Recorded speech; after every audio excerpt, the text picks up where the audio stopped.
Petersen, and I have been designing games for a long time, role-playing, video, and otherwise. And the side effect of that is that I have been forced to build some worlds. Some of these worlds have been published, several have not. And this is Ben. Hi, I'm Ben Aaronovitch. I have been playing games in Sandy Petersen's worlds for some time. And I'm a writer. I create worlds for the books. And like Sandy, I have created many worlds that never see the light of day, thank God. Just because I like creating worlds. And it's just something I just don't do because you think, oh, that would be interesting. And then you start drawing a map. And the next thing you know, you have a naming scheme and trade routes and, boring stuff like that. So the first thing I thought we could talk about is why build a world. So when I do it, he does it because he loves world building. I do it because I have to make a game work. Okay? And so for me, the paramount thing in the world is not what would be an interesting world, but what is the world. I'm not saying this is the right way to do it. I'm just saying this is how I do it, right? What is the world's purpose? What am I trying to drive forward? Okay? So like the purpose of the Lovecraft universe, like Cthulhu, which you can do world building in an existing world. Sherlock Holmes it's a world that's was built by Arthur Conan Doyle and follow-ups about this is how England at this time functions. There was a TV series I watched for quite a while. It's the one about the country cop. It starts with an M. This series name. British or American? British. Midsummer Murders. Midsummer Murders, in which I learned that rural England is just a hotbed for murders. Okay, there's murders, and they're really gruesome ones. So of course I love that. And but the thing is, he's built like a little universal world around rural England, but with these wacky murders and motives for murders, which is tons of fun, and the people in it. Now, of course, when you're building in the real world, most of your universe consists of people. But sometimes there's shops or buildings or something. As an example, Arkham, not a real place, has there's knowledge of it. Lovecraft names streets. He talks about the Miskatonic University. Innsmouth, he actually has more data on than Arkham. He drew a good map of Innsmouth, and you learn a lot about the Gilman House, which is like the worst hotel. About a little shop. There's outsiders in Innsmouth. He talks about them, and he has all this stuff built up. But as for a literary person, as Sherlock Holmes, mine are usually for a game purpose. So my purpose is to provide hooks for people to interact with. That's one of the reasons you can tell that The Expanse was originally designed as a game world rather than as. I didn't know that. No, it was originally designed. One of the ways you can tell that is it's built so you can have conflict at every single level. In every single location, you can find conflict and hooks, adventure hooks for your characters to have in. It was why it's such an exciting kind of rambunctious world, and not as boring as probably space exploration probably will be. And that's one of the ways you can tell. And you always have to know, like Sandy says, you always have to know what you're building the world for. So if you're building the world for stories, you're building a world so that the stories can happen somewhere. The whole point is that the stories will happen here, and so you should not build the world necessarily because it's an exciting world. The world should be exciting so that the stories work, and it's the same with games. The world has to work in order to make the games work, and you must always know what you're building your world for. Sometimes, you just go off and build a world because it's fun, and then that world can exist on its own and doesn't have to do anything. But, that's sort of lives on your computer usually. One of the interesting things you can do in a world built for a literary purpose, or as opposed to gaming, is you can have a self-limiting world, a world that consumes itself and is destroyed, because then you end in a big climax, and that's fun. It's okay to destroy that world. Destroying Glorantha can be on the horizon as a thing that might happen, but you don't want to. And it is kind of set up to have happened, but it's set up to be in the future, so the world seems semi-doomed, but maybe we can save it. I tried to adapt that idea to role playing with my Planet Apocalypse expansion it's actually for D&D, but it brings in. But one of the things I thought about is that, according to Paizo, who does Pathfinder, the typical role playing group lasts about 6 months. You get together, now that's probably not true for us because we're older guys that have longer lasting games, but a lot of the game worlds are 6 months. So at least the people that are buying the products, they're college kids. He's studying for some class, and he gets the Paizo Pathfinder books, and that's why their sagas, I forget what they call them, their adventure paths, are set up to be about 6 months long. I figure you can have one whole campaign, then everyone breaks up and goes to other campaigns. Okay, so it occurred to me that even though I have had quite long-lasting campaigns and I run, that most campaigns, including some of mine, come to an end. Right? After this, they're going to have achieved goals, and then you're going to go on to another game system a little bit. Well, the purpose of the Planet Apocalypse expansion, which is based on the Planet Apocalypse game, which is about hell rising up and destroying the world, as I said, use this when you're finishing your campaign, or your game world, to give it like a Viking funeral instead of just a whimper. So you have hell rise up and try to destroy the world, and the players can fight against it. And if they fail, that's okay, because you're going to start a new campaign anyway. And it's a glorious consuming all. Now the game also lets you not destroy your world with it if you want. You can just do other things, but it's there because I thought that was a something that hadn't been done with a lot of role playing supplements. That would be cool to see your world be destroyed. And that way the players suddenly like everything changes around. Like the former kings who were given them quests are now hungry refugees hiding out in a hut in the woods from the horrors that are destroying their planet, and they're begging you for help instead of ordering you around. It's just like you can do a lot of stuff with the world. Have former antagonists join the side of the demons. So that's an example of a world that is destroyed, which can also work. Now, one of the more interesting worlds I worked on, obviously, is Glorantha, a famous one. But Glorantha was interesting not just because Greg Stafford was a creative genius, but because Greg wrote it as a background for writing stories. Okay? So actually, a fair number of the stories he wrote are the kind of stories where it seems the world's coming to an end. But then it got adapted for a game universe, and they never really got the stories published, right? Until later on, after the game was successful and the stories came in. So when I was with Greg, he was still thinking about it, and he kept thinking about it this way, as he should rightly, as this literary, interesting, mythological-based universe. By the way, one of the reasons that Glorantha is so weird is because Greg, when he was a kid, didn't know about fantasy literature. He read mythology, Edith Hamilton, Norse mythology, Greek mythology, Sumerian. He was old Celtic stuff. He didn't encounter modern fantasy till he was in college, and someone gave him some Michael Moorcock. He said, "Oh, people are still writing myths."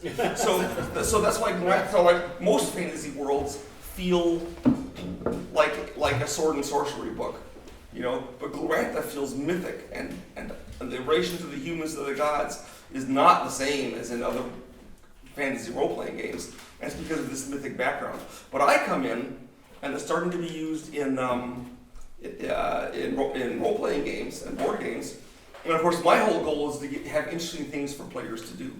So Greg and I would knock our heads over those things. He would create something, and I would figure out, how can I use this thing in a game?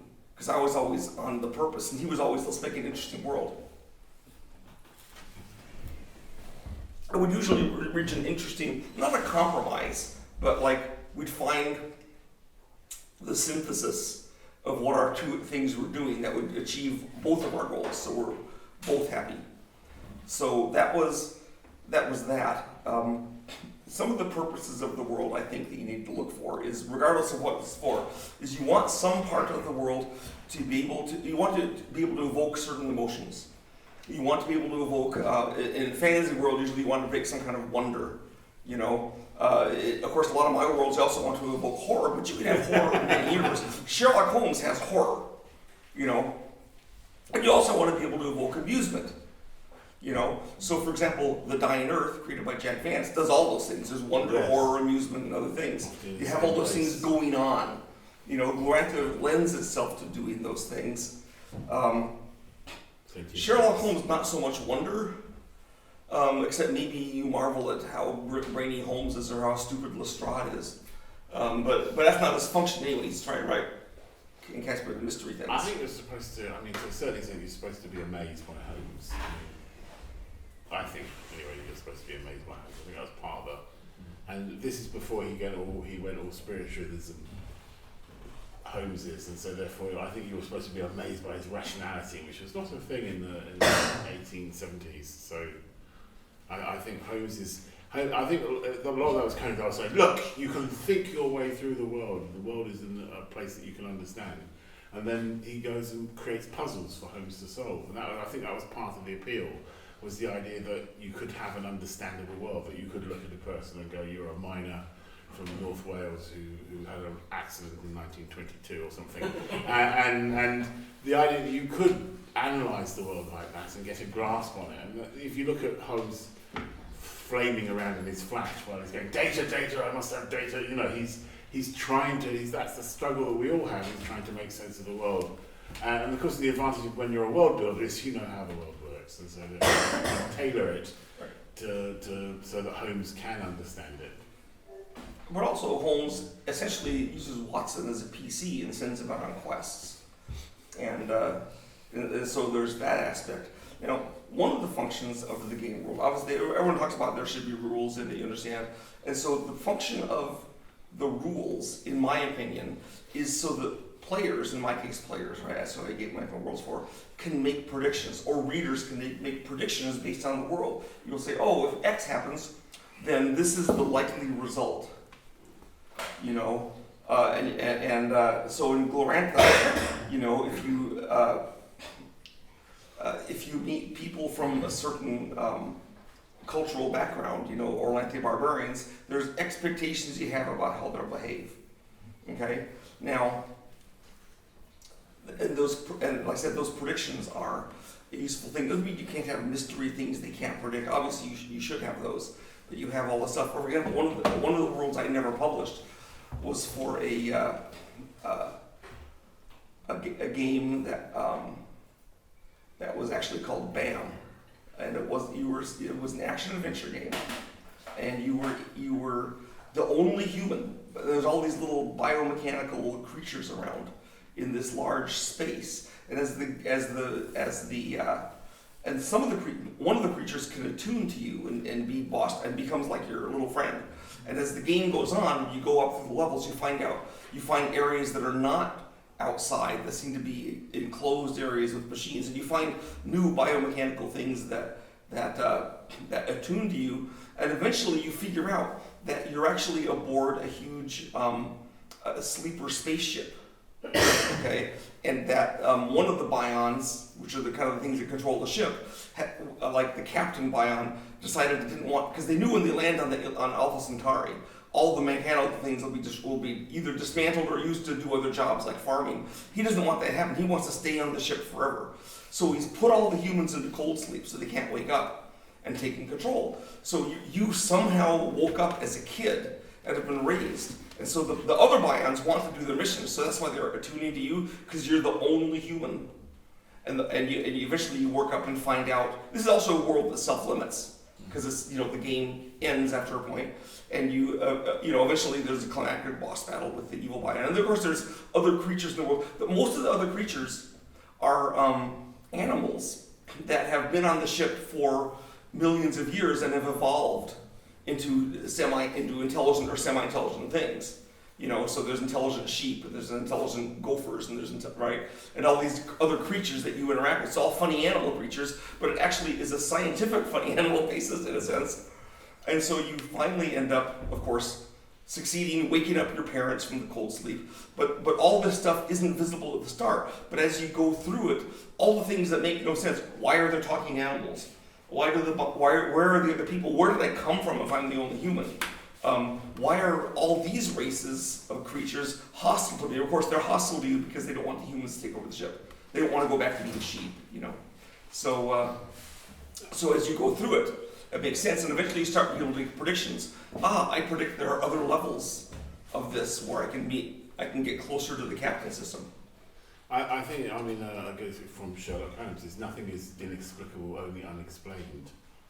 And so if you do something where something happens against what the player's expectations are, you make sure it's got a reason for that to happen, that they can then find out at a later date or work out for themselves, depending on the type of game they're doing. I mean, some players don't care, they just hit it with a sword and it stops.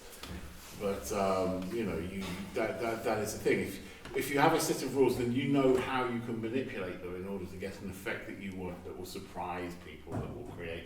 And it's the same with stories, and it's the same with games. The GM can use the rules to create a situation that will surprise the players who've got rather cocky about knowing how the world works. And you can go, aha, this happens, and they go, well, that's not how the world works. And you go, it does. And you will find out, if you persevere, why.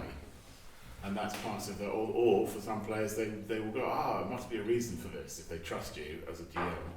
And so that's one of the things you can do. In world building, the complexity, I really like that one, by the way, the biomes. Yeah, it was sad when it got cancelled. It was really sad. You thought it turned out into a brilliant basic notion, that is. Or a TV series. Well, but anyway, that was, sorry, I'm distracted by the world. that's one of my uncle's roles. I have You forgotten. could certainly do a role-playing game set there, and the players could either be the intelligent, funny animals. And generally what my action was that carnivorous animals were friends to the humans and wanted to plant on the planet. And the former herbivores, rabbits and things, were enemies, because they didn't want to go into the agricultural world. So the bad guys are like goats and sheep and gophers and rabbits, and the good guys are like weasels and foxes and cats. At least one player would want to play a biome, though. You know it. Well, one of the things is, he mentioned that you have to build things that aren't explicable. My worlds have things that are in fact not understandable by the players, because of course there's the Cthulhu universe, which I do a lot of work with, and one of the features of that is that it has creatures whose motivations are unknowable. You know, if Cthulhu is smarter than any human, he's bound to have plans that we can't understand, right? Plus he's from a different, he's from a place where the natural laws aren't even the same. Who can comprehend Cthulhu? In my hyperspace universe, which I've done a lot of work with of late, there's a board game finally coming out next year, and I'm working on a role-playing game set in the hyperspace universe. But the aliens in that are really weird aliens, and so fundamentally the humans can't always understand their motivations. You know, it's like, I mean, one of the aliens in the race is in fact Cthulhu with a star spawn, so for sure you can't understand them. But there's others too. So I do have things, and Greg Stafford had that in Goliath. He had the dragon newts, which were purposefully like impossible to understand. Where a dragon would run out to your garden and then just stand there like a statue until it starved to death. And then when it was dead, its replacement body would run out to your garden and stand there, and you like just have no idea why. Just like people will start using it as like a hat stand, you know, and like, oh, that's the dragon newt, you know. Occasionally someone would get mad and kill it, and then the new one would come out, you know. So CJ showed you something like that in the Channel universe, where you have the compact space, and it's half mammalian kind of oxygen breathing, and it's half methane-based life forms. And some of the methane-based life forms, they just have no idea of what they're saying. They can trade with them because they put something out, you put something out, they decide whether they want to take it or not. But you have no idea. You have no idea what they're thinking. So it's interesting, that kind of idea of total incomprehensibility. You have no idea what their motivations are and why they're doing things. And you can do that even within an understandable framework. Let me give you one example from the hyperspace universe. One of my aliens is called the Skith, and the Skith has the ability to time travel. Okay, so there is only one Skith, one individual. So if the Skith says, "Oh, I need two of us to roll aside that rock," it goes back in time to yesterday when it was already in existence, and now there's two of them yesterday, and they can move the rock. Or if it needs 1 million of them to build a spaceship, it goes back in time a day, then it goes back in time a day, then it goes back in time, until they have 1 million of them, then they can build the spaceship. So all the Skith are the same creature, just in different bits of time. And one of the results of this is that it doesn't have any means of communication. It doesn't even understand communication. It has no need for communication because all of the Skith are it. And now, of course, the Skith can learn something new, but it doesn't have to communicate it to the other Skith. It just makes more copy of itself, but now all know the new thing. So for example, if a Skith discovers that the star they're orbiting is about to supernova and kill everyone, it goes, oh, well, I'll copy a couple thousand of me, we'll build a spaceship to escape the supernova. And all the other Skith are just left behind to die in it, because who cares? It's not like it's not like I'm killing someone else. It's just those guys used to be me, now they're dead. So players in my game can understand this about the Skith and realize you can't communicate with it, and also understand that they're horrible ravagers because, for example, if the Skith decided they wanted to mine the Taj Mahal for marble, they would just go do it. And for the humans, it's like, you destroyed the Taj Mahal. But to the Skith, like, it's still there. We can go back and see it whenever we want. And so they're destructive and very alien, but their motivations are understood, but how they operate is, and so the players know if they shoot a Skith, the Skith usually won't care because like I said, they can just make more duplicates, but they're just themselves in time. So that's understandable, There's but also incomprehensible. It's like the in 2300 the pentapods. So you think you're dealing with an alien race of kind of cute little things with 5 things that make organic materials, but actually these things are just the organic messenger pods from an enormous intelligence living in an ocean somewhere. But you don't know that because they because the GM won't tell you, and so it's comprehensible. So what they're doing, the way they behave, is comprehensible, but only if you know the salient fact about them.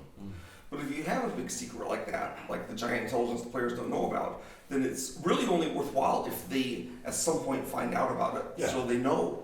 Otherwise, you're just keeping a secret from the players and going, ha, I know something you don't know. And they're like, but you made that up, so what does it matter if you know it, right? So with the Skith, however, there's nothing deeper. I don't have a secret motivation for what the Skith are doing. I just, if I did, the players could probably find it out. So do the players know that right from the start that they're time traveling? They can. It's widely known in the hyperspace universe, so they can find out. So it is something that they may not know at the start.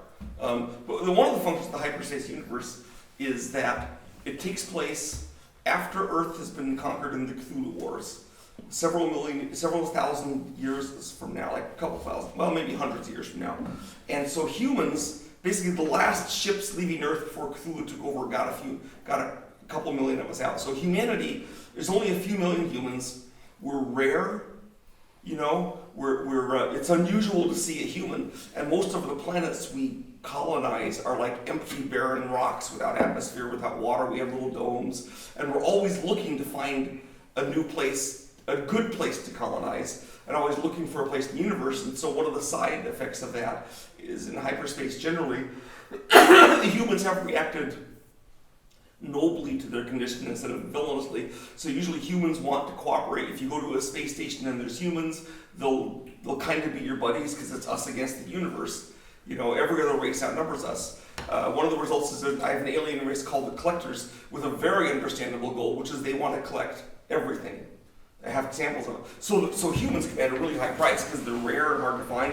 They really want humans. So you have to sort of be careful. You can talk to them, they can understand you, but what they're going to want is probably a human for their collection. They won't kill him. They'll just stasis him in a bottle or something. But the Collectors. So, but one of the really great things about having rules is that you can have exception to the rules that are useful in the game or the book to amuse or worry the players. For example, in hyperspace, most humans are good guys, which means that when you have a human who is bad, who's a pirate or a raider or some kind of thief or robber, or betrays them, it's a shock and they aren't prepared for it.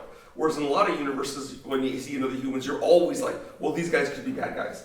But in hyperspace, your general assumption is they're not bad guys. So when you have one that's bad, it's really useful to the game master.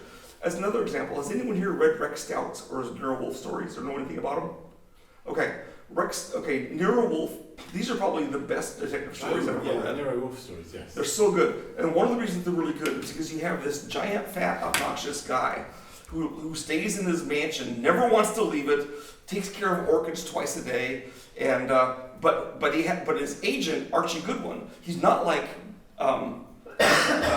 Dr. Watson at all. He's actually a really savvy detective. Okay, but I mean, Nero Wolfe is the giant super brain that solves all the mysteries. But Archie Goodwin, his factotum, is pretty good, and he sends him out, and he's this wise, and it's all told from his point of view, his wisecracking New York flatfoot or gumshoe, you know. But it's all told from his point of view, amused by Nero Wolfe, and so you don't ever get offended by Nero Wolfe's eccentricity and disastrous personality, because you're seeing it through Archie and he's amused by it, so you're amused by it, and like it. But the thing, so it's a combination of the hard-nosed detective with the weird mystery lunatic like Holmes living somewhere else. But one of the really fun things about it is one of the rules of that universe is that Nero Wolfe wants to stay in his house. He never ever wants to leave.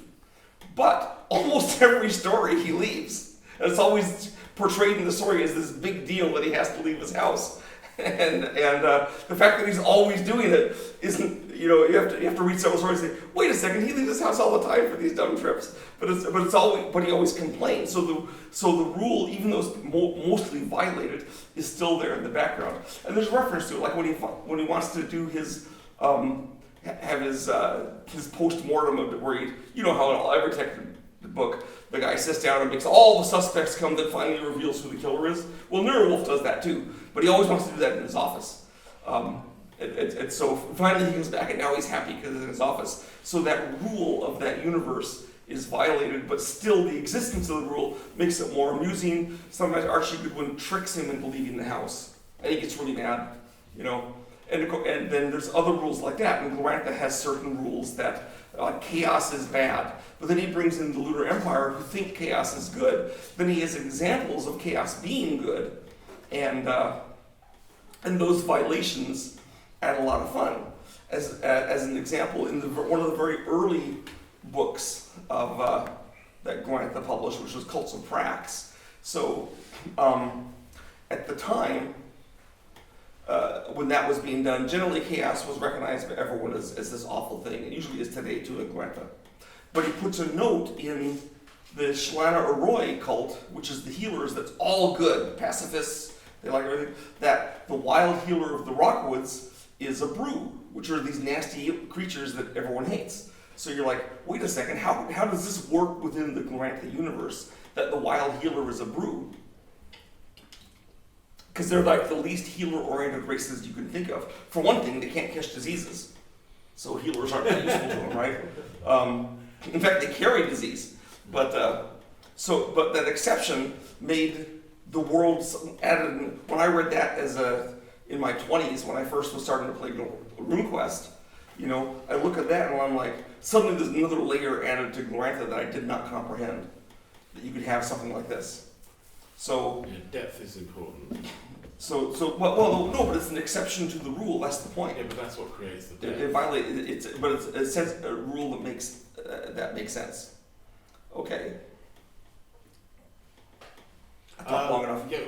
Well, I was just about to say we've been talking like massive cosmic worlds, especially hyperspace and enclosed. Well, hyperspace is a world, but it's a whole universe, yeah, right? I mean, it's a whole universe. Glorantha is a massive, you know, laden. You do not have to start with the entire world. You can start with one village.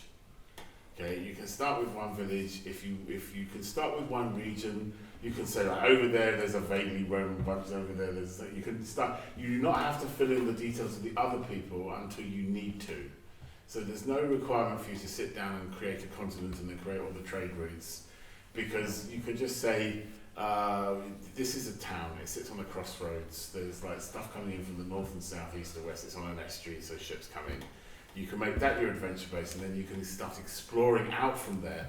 And then, while, you know, if you start to think, oh, I wonder what's up there, you can just create that part of the world. As long as you know what kind of world it is you want to create, and you will surprise yourself as you'll go out and you'll go, oh, you'll have a really good idea. And then, because you need to fit it into your world, you will then invent the mechanism by which that fits into your world.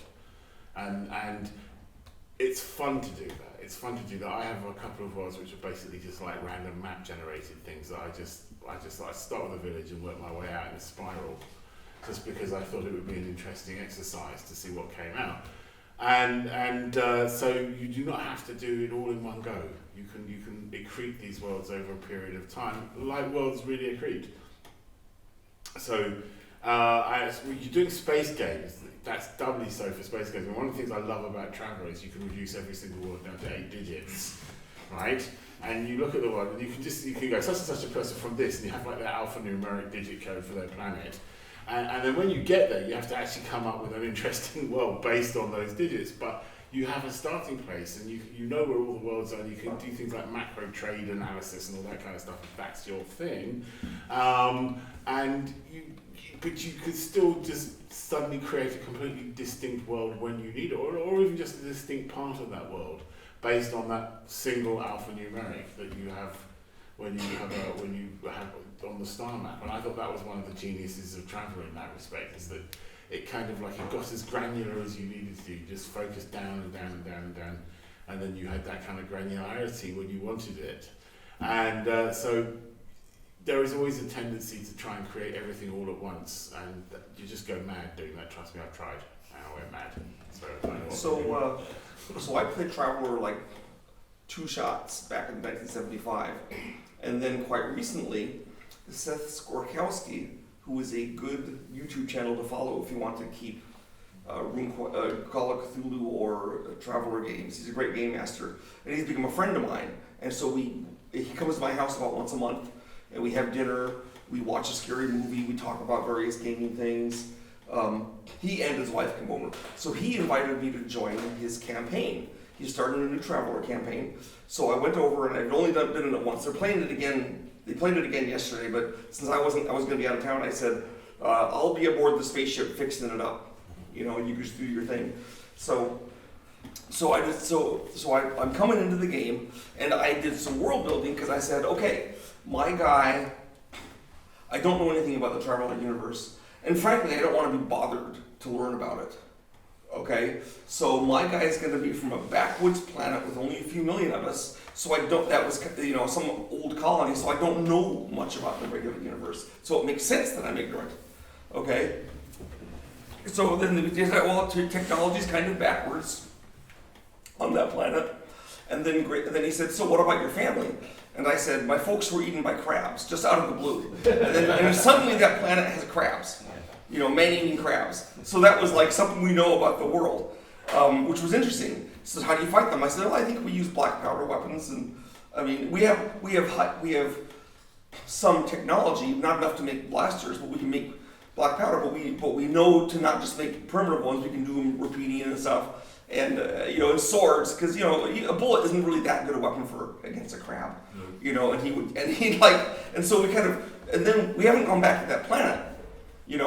The other players know that I come from a planet with crabs and other features of it, and so we got attacked by assassins in some high-tech place. And I said, "Is there any weapons like decoration weapons on the walls?" He said, "Yeah, there's swords and there's some flintlock pistols." And I'm going for the flintlock pistol because I know how to use a black powder gun. That's when we found out I could use black powder, because I just said my planet doesn't only has these, because you can make the ammo from these. You don't have to have casings and stuff. So I never fired the pistol, but that added to the world on the spot of the needs that I had for my character, all based on which is all based on my laziness and not wanting to learn about the Traveller universe. But it made my character, I think, interesting to the other players, and to the game master. And he was fascinated by wherever I dropped some new tidbit about my planet. And he was talking about how you can start in a corner of the world, and you can. And then what you do is, one of the ways of designing the rest of the world, I mean, you could go in there and just design some of it as they need it, but like while they're they start in Apple Lane or something, right? And then you have them attacked by tusk riders. Oh, there's these half troll things riding giant pigs, and then suddenly now you know you have to put tusk riders somewhere eventually because you want to find out where they come from. Or you have some rich guy come through town levitating on a disc. And you're like, okay, there's somewhere in the world where there's people so rich they can levitate on discs. I don't know where that is, but eventually we'll get to there. And so there's always a level above where you are that will lend itself to exploration. But it also can be satisfying because when you get to the point that you leave your city and you find out where the tusk riders are, the guys that raided you in the first scenario, and you go raid them, it's pretty satisfying.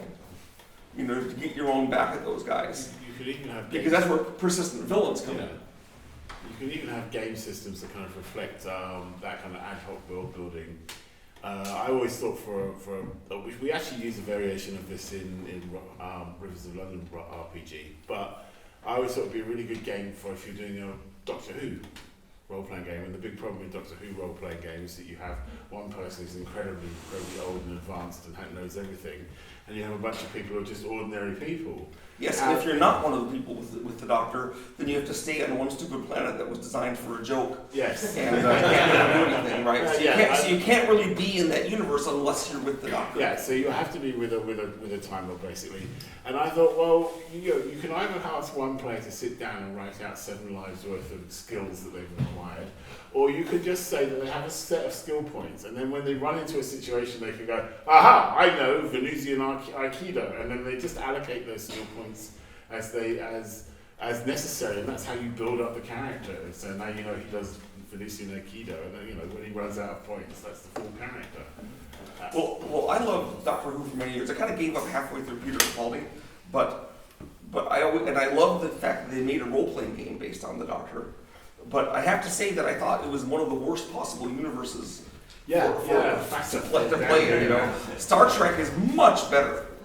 It's much more organized, you know what's going on. Plus, it has a really useful structure. Anyone in a Star Trek game is probably going to be part of the crew of a military spaceship, so you have someone automatically assign you missions, but you also can be kind of independent doing things, which they got leeway, and everything is set up to make interesting adventures where you have this one core thing. In fact, I like it. I also like Star Wars, right, where you're in a civilian ship, and so one of the functions of my hyperspace universe was because the players are humans and they're rare and they're comparatively rich. Humans are, because there's so few of them, and that what happens. One of the things you get in the game at the start when you get your players together, the core idea is that you are the crew of a spaceship. You're traveling through space, trying to trade to get rich or interesting items, or be raided by enemies, or find planets humans can colonize. But you also have the perpetual starship fund, which is the humans being like economically savvy, say, well, this ship costs $10 million. So you are now in the perpetual starship fund for $10 million, and you have to pay it off eventually. Okay? And so you have this thing over your head weighing on you. Sort of like in Animal Crossing, where you start off in that damn raccoon. Makes you, I guess I should call him a washing bear here, but the raccoon puts this huge burden of money on you that you have to pay back. So you have a function. But also, I have another purpose for it, because in the hyperspace universe, I can have various groups of humans who are kind of hooked into the main group, and they can say, hey, if you do this mission for us, we'll knock $250,000 off your starship fund. So it's like, yay. So the players can feel that they got $250,000 worth of stuff, but I don't give them the money to ruin their lives with. The fund goes lower. So I kind of have the best of both worlds. The players feel they got an accomplishment, they got an actual reward, and they don't go out and all get solid gold-plated toilet seats. But they're also optional missions. One of the disadvantages of a lot of games where they have people assigning you missions that you have to do every mission. And then you can feel more like a tool of the game master, especially if you're trying to have a freewheeling universe where you do wherever you want. I imagine most spaceships in the Star Trek universe actually have to sit at port waiting for instructions to go shoot at Klingons. And they don't actually get to do anything fun like the Enterprise. But you don't want to be those guys. You want to be the enterprise guys, or someone on a ship like that. So my universe background, I was trying to come up with a way to force the players to do what I wanted, but have them want to do it, and that's where the Perpetual Starship Fund came from. It actually the spark of it, and one of the great things about world building is my advice is, now Greg Stafford, his stuff came from some creative font deep in his heart. We would just come up with a thing. All my stuff is more syncretic. I'll find an idea I like and I'll just steal it. So the idea for the Perpetual Starship Fund came from a initiative in our church, which was the Latter-day Saints who were driven out of their homes in Missouri and Illinois by people that hated our religion, and they had to cross the plains where there was no roads and there was no railroads and there was Indians, and go to Utah in the mountains, and then they started baptizing and converting people to the church, like a lot of them in Scotland and Wales, okay, but other countries too. And so these people, they weren't always rich. They needed some way of getting to Utah, so they started a perpetual immigration fund where they would give you the money to get to Utah. You'd get to Utah, and then as you lived there, you'd pay it back at a voluntary level until it was paid off. And other people who lived there who didn't, they could also pay into it if they wanted. That was imitated about 20 years ago when the church set up a perpetual education fund, where they would pick worthy people who needed some money to buy a sewing machine to get a job, or they needed a cow, or they needed some education, or whatever it is, and the church would give them that, and then they would pay it back over time as their new job worked. So it was so those funds struck me as a brilliant way to apply it to my game universe. It also helps explain how these basic dudes that just rolled up characters are able to afford a giant spaceship. It's a bit like travel mortgage. It is, exactly. Except the immigration fund and the education fund and my Starship fund don't charge interest. No, that's the difference in the travel. Because they're not trying to make money, they're trying to do something useful for the universe. That's quite good, I like that. I'm going to nick that one. That's a totally good idea. Yeah, please, go ahead and nick it. It's a great, it works. Well, it's also a real It's a really useful way of giving players something highly valuable and putting them in hock to it. Yes, in a worthy kind of way though, not in a kind of grudging kind of way. Mm-hmm. It's kind of nice. Hey, you get this whole spaceship, and you get to design it. I have spaceship design rules, like everyone has to. I guess. well, the reason I have spaceship design rules is because in between doing hyperspace and starting to work on the role-playing game, I created a tactical space combat game, which you've played at least, called something like Starship Captain, where you have individual ships that are fighting, and just kind of like a lot of games are my reaction to a game that I like that had issues. And so this is my reaction to the game Starfleet Battles, which I like, but takes forever to play and is really kind of, you have to go hex by hex and turn here. So I did a game that is much quicker to play, but still has the bridge display of all the stuff on your ship that you're controlling things, you're taking damage, and it does it in a more simple, straightforward way. Sort of like my game Cthulhu Wars was in a way a response to Arkham Horror. I wanted to have a Cthulhu game that only lasted an hour and a half. But I didn't really succeed in being the anti-Arkham Horror because it's so different from Arkham Horror. So then I went on and did the game Terror Paths, which is also not very similar to Arkham Horror, but is at least set in our world, and it's co-op, and you're trying to do things based on Lovecraftian subjects. I think that turned into a sales pitch for my game, so sorry about that. So it's Hyperspace is all designed, it's all balanced, the figures have been made. Oh, Wendy, can you go to our room and bring down some of the figures? We're just upstairs. And I'm calling on her, not because she's my little servant, but because she has a key to my room. Does it have what? You have a key to my room. And his heart. And my heart, that's right. We were married 44 years, so Maybe you can use the last I couple. constantly try to be nice to her and take her to Germany every year to trick her into sticking with me another year. It's obviously working. Well, as an example of the world building part of this, so of a real world building, so about a month ago, we went to my 50th high school reunion. And Wendy was the same year as me in the same high school. We did not date at all in high school. We weren't even friends. But she went to the same high school with me, so she went to the reunion too. And of course, as a future game designer of Call of Cthulhu, I was this weird, creepy guy who worked in the back halls and watched scary movies, and no one liked or knew me. And Wendy, well, she wasn't like an elite social person, but she was like a nice girl. Everyone knew her, everyone liked her, so we went there, and all these people are like, "Oh, Wendy, we love you," and then like, "Who's this?" Like, "Hi, I'm Sandy, went to the high school too." So she was the hit of the show, and I was in the background, which was kind of refreshing, because often at conventions, people have this idea that I'm the interesting guy and she's, my wife, but at the high school, you saw the true relationship, which was she was cool and I was this. We didn't even have the word nerd back then. There she is, the star. So here are some things I have for hyperspace. So this is a space monster. I love space monsters. That's probably a Star Trek, Star Wars influence. So here's the galaxy eel, and he's wrapped around a planet. So that's a thing I can show my players, and they're like terrified. They don't want to meet the galaxy eel. Okay, then I have the cosmic cloud. These are actual figures making for hyperspace. And one of my favorites is the monolith monster.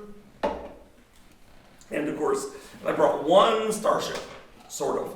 Now, Lovecraft's monsters are mostly aliens.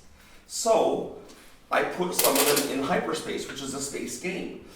I have 25 different races that are playable in the game hyperspace. Well, there's 4 in the core game, then there's expansions, right? And so one of the races are the Star Spawn, so they have as their super ship the Cthulhu. So this is a figure of Cthulhu flying through space. And so the person that asked if hyperspace was a thing, you can come up and I had a lot more figures I could bring. I didn't want them to be damaged on the trip to Germany. In fact, Cthulhu lost one of his back spines. I'll have to fix that when I get back. But come on and have a look if you want. You can have time to ask a couple of questions of them. Yes, right? we have time to ask questions, and they can also look at the If you don't have a cool question, figures. So you can see I'm actually doing hyperspace. you better think of one. The board game, I am I'm getting out to the people who have funded it. If any of you are my backers, I apologize for taking this long. We had issues. One of the issues was that we, all through COVID, we kept our company going and running, didn't lay anyone off. And we kept waiting to get, and then what happened is that China, of course, it had locked down just after everyone had gone home for Chinese New Year's. So the factories couldn't produce anything for a year and a half. And so our games still sold. COVID didn't hurt us because of our sales. Our sales were fine, but we ran out of product and we couldn't get more. I mean, at that point, we started looking for investors to come in and help us produce our items. Well, we had some guys that were going to invest several $1 million into the company. They were from Poland. They were also, and a week before they were going to give us the money that we could produce all our games, Putin invades Ukraine. And so they backed out, citing uncertainty in Eastern Europe. Who can blame him? So Putin, he's not just a jerk for invading Ukraine, but he also kept me from doing my games. It's much minor, but it's there, So we lost that funding, and then we had to contract the company. Now we're back on track because we've partnered with another larger company, and they're going to be marketing and selling the games. They don't have the IP. We have the IP, okay? And they don't own us, and we don't own them. We just have an agreement. And so those going out, and with that money, we can finally get hyperspace out there and other games, and that is also not a question you guys want to ask about world building. So is hyperspace sort of BRP sort of derived, or does it use? Is it okay, part of the family okay. of those games? You're talking about the role-playing game or the board game? The Okay. So just to go back, the board game, which these are for, right. is a tabletop multiplayer strategy, asymmetric strategy game.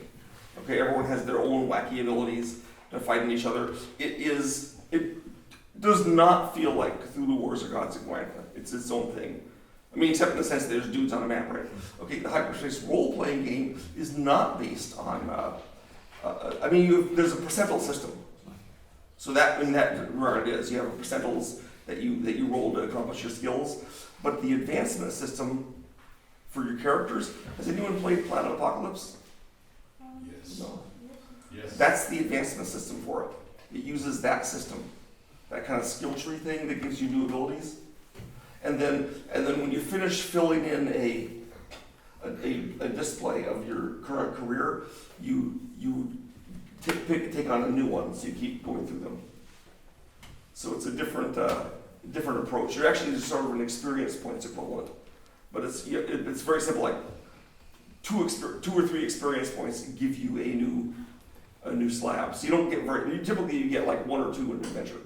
So it's not like D&D adding up thousands. But yeah, it's the basic concept is you're in a spaceship traveling the galaxy, so you need some planets to work at and do things. And I've done a lot of work with the alien races and their cultures and their behavior, and not so much work with the planets, which I probably need to do. So will there be a system in which you can create you create a framework? Yes. Yeah. In fact, I'm going to an old game from the 80s, which had this awesome system for creating random worlds. I'm modifying it to make more interesting worlds, but Martin has a question. I do. Let's say you've got a large, beautifully realised, deep, multi-layered, complex world, and you want to introduce it to your readers, or you want your players to go and explore it. How do you go about kind of going, from I know nothing about this, I've just opened the first page of the book, or sat down at a convention, someone's given me a character sheet, and maybe there's a genre attached, to, okay, this is now something I understand enough that I can engage with it and address it? Well, start from the literary point of view, since that's my area of expertise. The main thing to do is not to dump it all on them in one go, which is very important. What you do is you start by creating scenarios or scenes in which they can interact with the world on a kind of like an individual small scale. So just basically getting in and out of a spaceship, getting some of the basic stuff you think they're going to need, how money works, a couple of alien races if you've got alien races, so that they get the idea that there are alien races and that you interact with them. Going through customs is always really good, because then the customs explain things to people. They do this, do that. The important thing is to just imagine that you're setting a book in the real world, right? There's a real world, and you're describing, say, going on a train from Karlstadt to Berlin, right? And then you say, what is it that you actually do when you do that? So you exchange money for a ticket, you get on the ticket, you get on the train, you get on the train, you get off. Trains stop at train stations. These are all things you can learn in kind of so you get the kind of basics out of the way, and then you just layer up from there as the adventure. So you start small and basically layer out. And you can sort of occasionally suggest that there's some great things looming on the horizon, but you just let people discover it at their own pace. You don't try and force it down on them, and they discover it at their own pace. I'm not sure how that would work in game terms, but I have two techniques for a role-playing world to introduce players. Well, three techniques. One of them is that if you're basing it, it's handy if you can base it or relate it to a real-world thing. For example, if you're playing in the Cthulhu universe, Call of Cthulhu, you don't have to tell them anything about the monsters. It's our world. You're just like, hey, you take the subway downtown and do things, and then there's a horrible hole in the wall, the subway monsters are coming out, and everything will be introduced. Or if you're playing in a fantasy world, you can say, well, the Atlantic barbarians are a lot like the ancient Britons, or the Celts. And you go, okay, I get it, I understand where they're coming from. Compare it to something. You can say the Lunars look like Romans, except not really. But the other technique I do is, if they aren't able to relate to some real world thing, is I have the characters starting out in the world either as the equivalent of cavemen or as sophisticated inhabitants of a major city. Because cavemen don't know anything about the outside world, and neither do sophisticated inhabitants of a major city. Right? All they care about is their dumb city. So, of course, you may want to do something terrible to that city to force them to leave it. Okay, which also gives them an interesting backstory. And so those are my things. They're from a group that doesn't know about the outside world, They now have to learn it in the School of Hard Knocks. And some of the things in there they can relate to stuff the players already understand. So those are my two ploys. What I'm doing, if I was doing a role-playing game with at a convention with new people, I mean, the worst thing you can do is give them 3 pages of background on this world they're about to play a one-shot in, right? So I would instead just say, hey, you guys all live in the wilderness, and there's other humans, but you're not sure about them, and now you're going to leave your cave and do something in that world. So everything seems new and interesting. But then as the new interesting things start making sense, you go, oh, I get it. These guys with the tattoos are all members of the same organization, or whatever you're trying to teach them. Do those make sense? They do. Okay. I have a question. So there's a lot of details to keep track of when you're doing world building, when you have your characters, your planets, everything. So I'm just wondering what your systems are for just keeping notes and organizing them. And now as you're doing your world I'll put them on a computer. I'm not super organized because one of the things I'm kind of good at is thinking up things on the fly. So I will think of something, then if I remember, I'll put it in. But later on, something will happen, and sometimes the players will catch me in an inconsistency. They'll say, "Wait a second, you said X," and then I have to think on my feet and figure out why it's okay to have that inconsistency. But that can lead to more interesting things. But probably I should be more organized and have everything written down. I'm sort of pretend organised. So I have a whiteboard and I have computer notes and I have notes on notebooks, several of these types of notebooks. And I make notes of them and then I forget which one has got the notes on what. And then often when I'm writing the novels, I will just invent a character and they will be so memorable. I mean, it's surprisingly memorable to me that they, instead of being like a character who just comes on and says, "The king is dead," and then leaves, they end up becoming a kind of a minor NPC, and then you have to make a note of who they are and what colour their eyes are, because people will email you these days. In the old days, you could just get away with anything, but nowadays people will email and you go, "I think you'll find that your character in book number 7 had blue eyes, but strangely in book number 8 he had brown eyes." And so you have to keep track of this stuff now. There's people, and it gets disseminated on message boards and stuff. So it's like, so I've been forced to hire someone to go through all my books, making a note of these things, because I should have done it starting at book 3 and I didn't.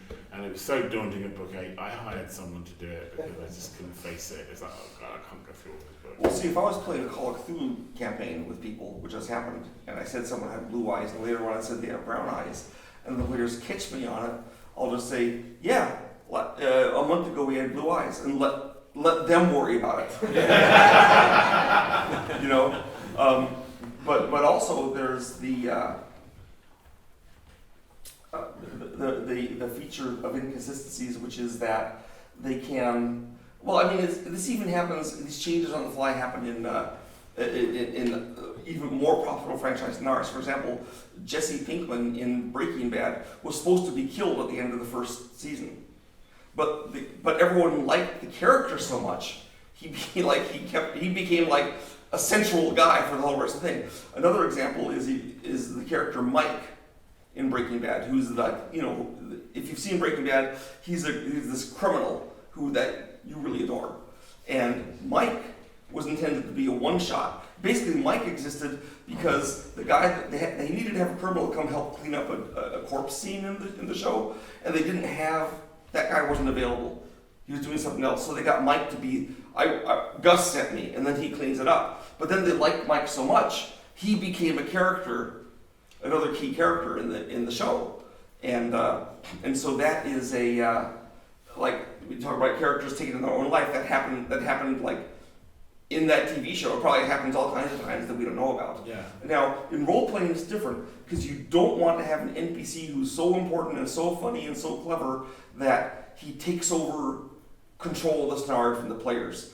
So my NPCs tend to be either kind of bland or like really whack jobs, so that the players don't want to interact with them more than they have to.